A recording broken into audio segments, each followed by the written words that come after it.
इंदौर में metro project तेजी से आगे बढ़ रहा है, लेकिन छोटा गणपति इलाके में प्रस्तावित स्टेशन को लेकर नाराजगी गहराती जा रही है। स्थानीय रहवासी और व्यापारियों ने आज आधे दिन दुकानें बंद रखकर विरोध दर्ज कराया। उनका कहना है कि बड़ा गणपति पर पहले से ही मेट्रो स्टेशन बन रहा है। ऐसे में महज 500 मीटर की दूरी पर दूसरा स्टेशन बनाने का फैसला अव्यावहारिक और स्थानीय व्यापार के लिए नुकसानदायक है। प्रजातंत्र में एकमात्र साधन जो है वो आंदोलन है।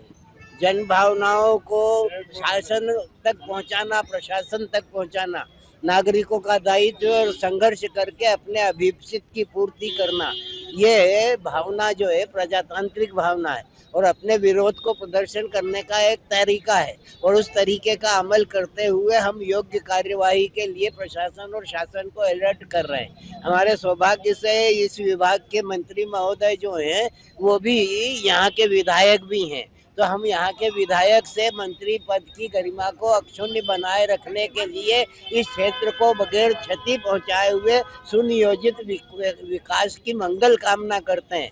विनाश के साथ विकास हमें स्वीकार कदापि नहीं होगा। 100 साल से निवास करने वाले लोगों के व्यापार को, उनके परिवार को, उनके घर बार को क्षति पहुंचाकर क्या विकास के नाम पर अगर कोई कार्य किया जाता है तो ये उचित नहीं। मेट्रो का काम प्रारंभ हो गया है, ऐसा वो अभी साइड टेस्टिंग करने आए हैं यहाँ पर। और दिवाली के एक रोज पहले उन्होंने यहाँ कंटेनर रख दिया था रात को 1 बजे चुपचाप। उसी दिन से हम अलर्ट हो गए थे कि भाई क्या बात है, जबकि मंत्री जी ने घोषणा कर दी थी कि यहाँ पर मेट्रो स्टेशन नहीं बनेगा। सत्तन जी के सामने वो घोषणा हुई थी उनके सम्मेलन में कि यहाँ पर मल्हारगंज का मेट्रो स्टेशन नहीं बनेगा। तो हम लोग बड़े निश्चिंत थे, लेकिन उसके बाद कंटेनर आ गया, उसके बाद साइड टेस्टिंग हो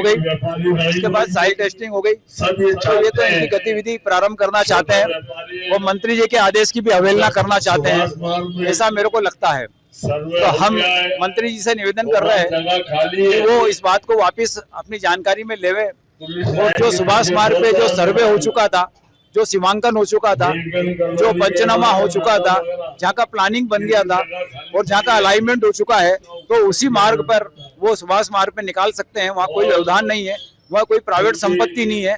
यहाँ पर 42 मकानों के प्राइवेट संपत्ति का नुकसान है, जिसमें 140 परिवार प्रभावित हो रहे हैं।